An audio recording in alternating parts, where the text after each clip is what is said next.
round about them. No, I'll tell you what. How big a plonker did I make of myself last night, right? I was round my house, right, and you know they all come round, all the famous ones, the stars, whenever they're over, they come in. And who walked in, right? But Alec Baldwin came in, right? Alec Baldwin came in, and I said, hello, Mike. He went, what? I said, you're Mike Baldwin. And he said, no, I'm Alec Baldwin. And then, right, about an hour later, right, Dennis Quaid came round. And I said, are you Randy? And he said, no, I'm Dennis. And I said, that's a shame, because I've got the Spice Girls coming and I can't handle them on my own. You know what I mean? Here you go, have a laugh. And he didn't know the Spice Girls when he walked out of the hump, but they're like that. They're a bit stuck up, the Americans. Oh, yeah, look, come here. I've got some fantastic stuff I saw in the shop today. Now, a lot of people say, oh, you shouldn't wear that. That's the kind of thing girls do. But I think, no, 1997, if you're a man, there's no reason at all why you shouldn't wear a little bit of lip protector. Really, I fully approve of it. And you get it like that, and you take it and you rub it and protect them, right?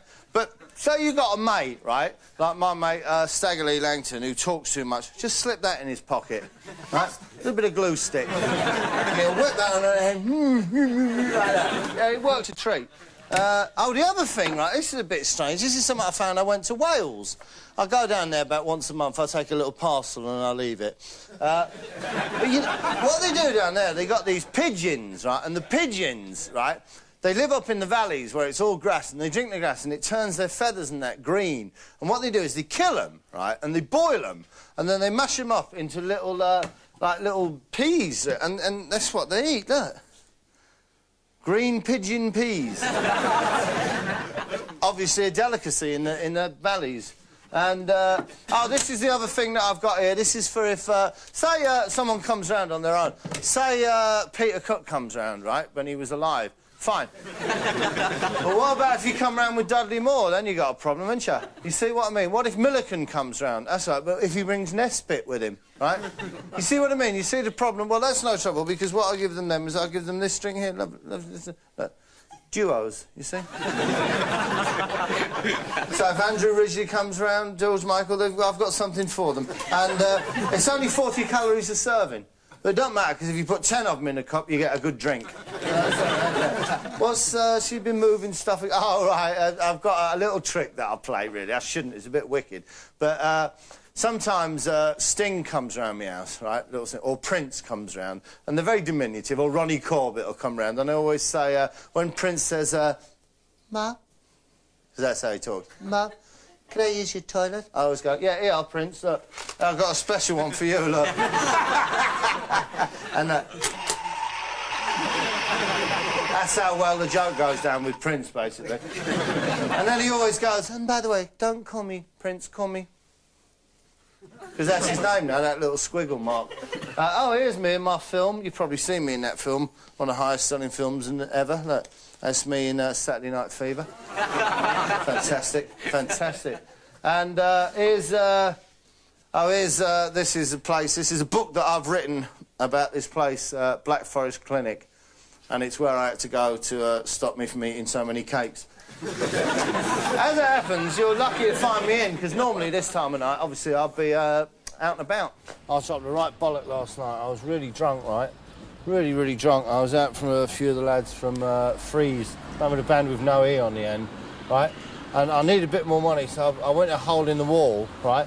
I put my card in, and then nothing happened, and it's in here somewhere. I can't... I'll be quite honest with you, I don't think this is affiliated to any of the high street banks, to be honest. Very stupid, because, you know, lost my card now. Never mind. Here's another one of them television programmes that I think, quite rightly famous for making. This is another one of the ones where I go out with the police, and on this occasion, I went out with the Vice Squad, all right? They don't go around garden sheds and nicking vices that are unsafe, no. It's prostitutes, it's street crawlers, curb crawlers, and people... Not street crawlers, people don't crawl up the street, that'd be stupid. You'd want the drunk squad for them, not the Vice.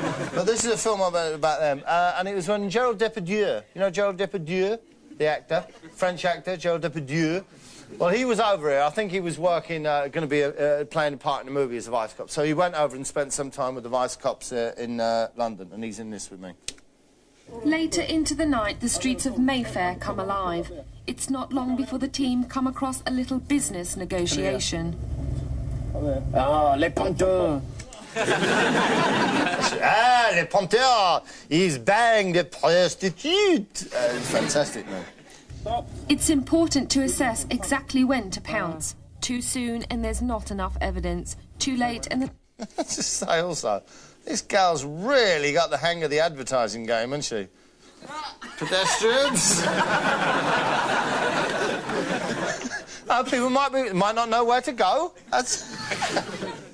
Prospects could disappear into the night. I'll go for him. Right, Gerald's going to go and nick the... Well, one of them's going to nick the girl, and Gerald's going to talk to the bloke. You silly getting caught doing it, weren't you? Evening, sir. I'm, PC Staley. Oh, yeah? Debbie! You all right? From the 8 Area Street Offences Squad. OK, Charing Cross Police Station. You understand that? Police officer, yeah? Yeah.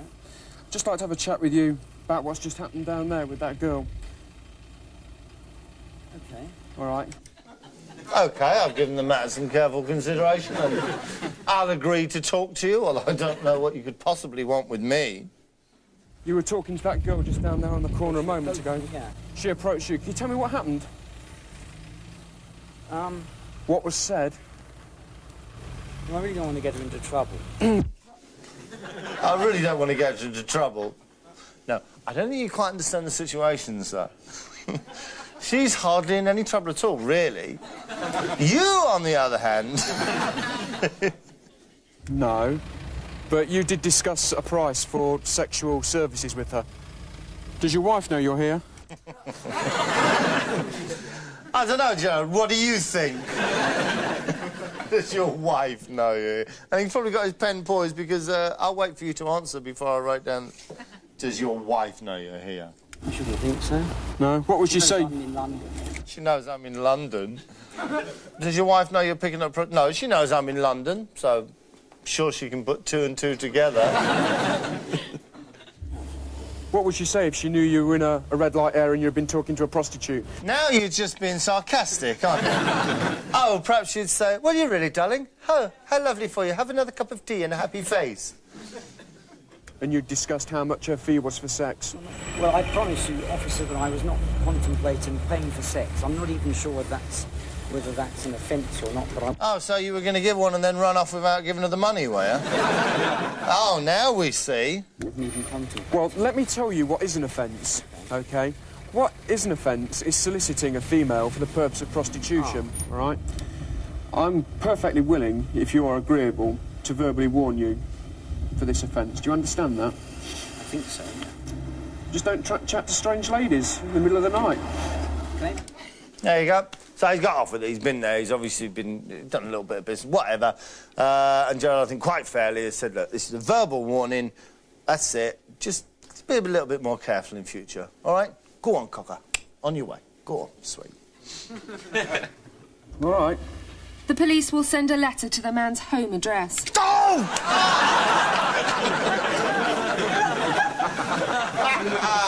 Every single morning for the rest of his life, that man has got to be up at 6. Couldn't sleep again this morning, darling. No, no. But I find leaning here against the front door helps me. Bless his little heart.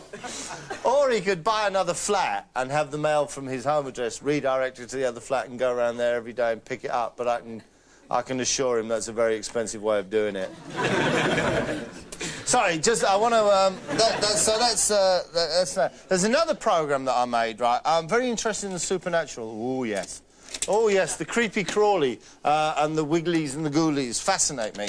And this is a programme I made about a place which lays claim to, quite rightly, I think, to be the most haunted place in these islands. It's the ancient Ram Inn. Here we are, ready to find out more, to spend the night here, and to see if anything strange happens. But first, let's remember more about this place. Let's remember and refresh our memories about some of the stories, the ghosts, and indeed more of the witnesses who've seen, heard, and felt things at the ancient Ram Inn. Well, we've now come upstairs here in the ancient Ram Inn to what is purported to be the most haunted room in the house. 8 people who stayed in this room have apparently had to be exorcised afterwards. There are no less than 4 separate entities in this room. Also waiting for us in this room is the owner, John Humphreys. So, if we dare, let's go in and find out about the incubus, among other things. Here we go. Let's get this absolutely straight, OK? There's some ghosts in there, but also waiting for us is the owner. So, do we dare go in? Have a look. Oh, hi. Hello. Now, this is the most haunted room in the ancient Ram Inn. Obviously real hair. There you go. Beautifully fitted suit. And he's about to tell us about the terrible things that go on in this room. Tell us about the 4 entities that are in this room. Where you're stood, there's a monk appears here, walks up and down in front of the fireplace, walks to the wall over there where there's a blocked-up priest hole. Over here, a cavalier appears and walks across the room. Right. I can't help thinking that both the monk and the cavalier could well be you dressed up. Also, a lady who was strangled. I can't help thinking that the lady who was strangled is actually you dressed up. A shepherd and his dog Right. appear in here, and in this bed is where... I have no desire at all to know what happens in this bed with the shepherd, the dog, the cavalier, the strangled lady and the monk. All right? So this is the owner. Here's somebody else saying what happened to him. Another witness who's experienced some very strange things in this house is Nick, who's with me now. Nick, what have you seen or heard here? Well, I was in the kitchen with John. That's the owner. Right, we've already met John, the owner. And he was in the kitchen with him. And, well, I'd only known him about 2 months, and he was talking about ghosts. He's only known him 8 weeks. He's gone up to his house and they're sitting in the kitchen talking about ghoulies and the like. And all of a sudden, it was like this real strong presence come down on us. It's like I was trapped, basically, and I was sat in my seat. And John's hair was all stood up on end. And the radio and... Oh, come on. The serious thing, John's hair was all stuck up on end, all right? A little bit of static electricity, I think, coming into play there. I mean, the radio in there, that's the room next to it, was going up and down. It was turning itself up and down for about 5 minutes. And it just kept going on like that. And I'd come outside to grab some air. So you'd been in there, you'd felt this presence holding you down while you were in the kitchen with it, and you tried to get outside, had you, to clear your throat? It just wouldn't have none of it, like, it'd come back again. Like something trying to get inside me body.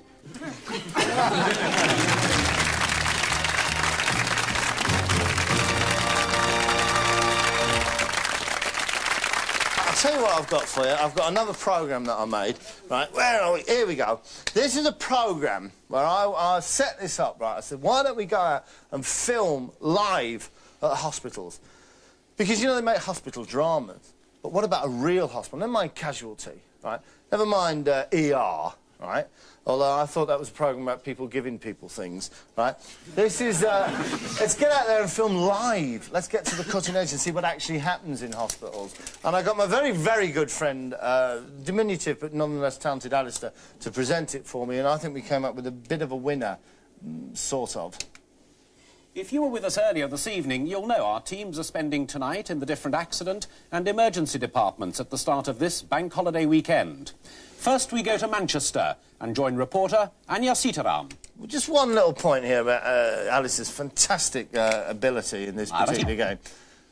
He now turns away and just waits, because it's live, and just waits, turns away like that, and he's waiting for the report to come up. There is a moment when you think, come on, hurry up. But with that, it's hardly noticeable, ladies, hardly noticeable. Sitaram. I've been here in the casualty department of the Manchester... To his credit, you have to be remarkably sharp-eyed, but it's definitely there, the little moment of... Sitaram. I've been here in the casualty department of the Manchester and things have been pretty routine. Over 135 people have been treated here today. In the last hour, they've admitted a road accident victim, a man who was assaulted, and a child with a head injury. Here are just some of the other emergencies they've had to deal with today. I'm just going to pause at this point, in case there's anybody watching, any of the younger people, any older people, anyone more sensitive. We were at a real accident and emergency unit. These aren't set up. This isn't false blood. I don't know what they use. It always looks like Ribena to me. This is the real thing that you're going to see, OK? So if you're a bit queasy at all, but this is what the doctors and nurses at the cutting edge of medicine have to deal with. 5-year-old James Stone fell over earlier today on glass. Nothing's broken, but he's being x-rayed to see if glass is inside his wound. Lisa Byron broke her wrist 2 days ago, and she's having her plaster put on again because the original was hurting her. Luckily, James hasn't got any glass in his wound. After a couple of stitches, he'll be allowed to go home. £2.5 million we spent setting up a live link to a hospital that had a kid having a new plaster put on an old injury and a boy who, everyone happy to say, didn't have any glass in his wound and could go home. Joining me now is the consultant in charge of accident and emergency, Rosemary Morton. Dr. Morton, unusually quiet. A really quiet day, the quietest day that we've had for weeks. Well, thank you very much. We're so glad. We'd hate to have come down here with our cameras and you'd have had people dripping all over the place. God's sake. And then the reporter just tries to, almost saying, look, it's not always this boring, you know. Why do you think that is? I think it's the weather. It's been cool and it's been raining in Manchester. Hang on. I don't think anyone's been hurt because it's the weather. It's quite cold and raining in Manchester. So by that, thought no one ever gets any injuries in Manchester at all. It's always cold and it's always raining. You might as well close the hospital down, honey, because if it's a heat wave you're waiting for... But earlier this week, you actually had 3 shootings here, and how usual is that? Yes, when we weren't here with our cameras, you was dragging them in off the streets by their millions, peppered with lead. But, good job the little boy didn't have any glass in his wound. So annoying. And then to make it worse, right, this has to happen. Tonight, Andy Gill is out on patrol with one of the 50 ambulance crews covering Greater Manchester. Andy Gill, right, he's all right. I like Andy, he does a good job. But what he doesn't know, right, is my sister, Tracy, is an ambulance driver in Manchester, right? She's never married, her name, so she still bears the same, Tracy Mills, right? And one of the reasons she's never married is that she has a very serious problem with alopecia, which is disease where... It's the disease whereby you lose your hair. I'm glad you find it amusing. Right? And, you know, the thing is, she can't help it, so don't pick on her, all right? Don't, you know, don't make horrible comments about her. My sister Tracy. Yes, I've joined David Percival here in the ambulance, and Tracy Baldy is up... No, you see? Not fair and not called for. ...front doing the driving. David, on Health Watch Live, we've already heard that some parts of Manchester can be dangerous, to say the least. Do you carry anything on board to help you in a situation like that? Yes, what we have for use is if we are exposed to dangerous situations, we do have this general-purpose body armour now.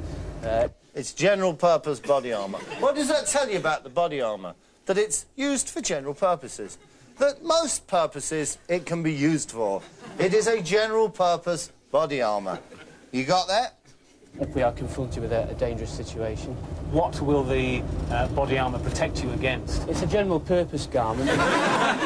Pretty much anything generally. There to prevent injury from stab wounds, or if someone fires a firearm, it will stop a round that's fired from a firearm. Somebody throwing bricks and stones like that as well? Yeah, it's a general-purpose body. The highlight of this came, right, we realised that we were in a terrible debacle. No one was being injured, right? My sister was being insulted. The phrase general purpose couldn't get through anybody's thick head, right?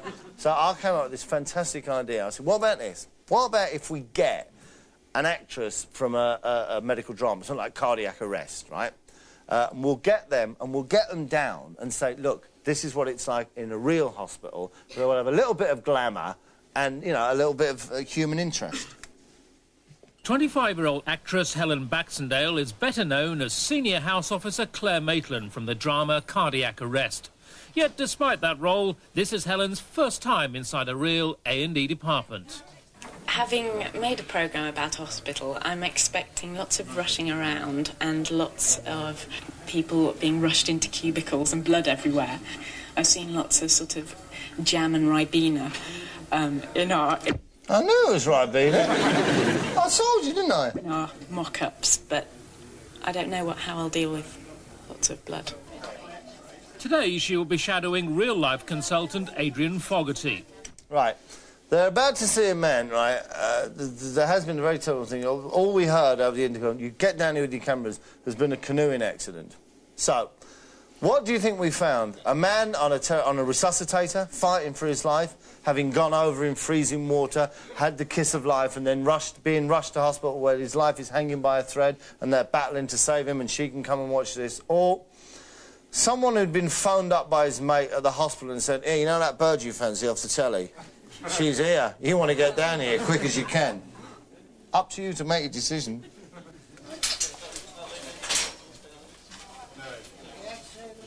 Fortunately for Helen, there's not a lot of blood, or indeed anything else really, with the day's first patient, a man who's come to casualty after having an accident with his canoe. So the edge of a fiberglass, yeah. That's fine. Good, excellent. Yeah. That'll heal up quite easily without stitches or anything like that. Okay. Accident and emergency. The other thing, if you're any good at reading faces, tell me what this woman is thinking. Is she thinking, what a wonderful, brave man, having suffered so much and still not complain? Or is she thinking, oh, what a tosser. Anyway, listen, I've got to go because I can't stay up very late at night because, you know, this is my flat, right? But also I've got another house and I have to get there because I have to be there for, like, 6 in the morning. I'll see you later anyway. Cheers.